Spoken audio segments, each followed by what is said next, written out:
And ready for delivery now, Wednesday, Curvex Piano. Full restoration delivered to Antipolo, Rizal. So mga magpaparepair, no? Pwede po yan. No? PM lang po. And telephone number.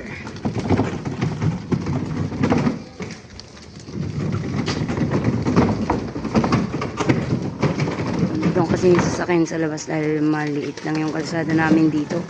So di siya makakapasok. So yun lamang guys, no? Good afternoon everyone. So hapon na, no? Na nakarating na sila at nag-deliver sila ng Antipolo. Isa. Ayan, yun lang sa stoplight. Nakat ng stoplight. Oh. Hanggang dito na lang guys, no? Ito yung maghapon namin ngayon. Bye!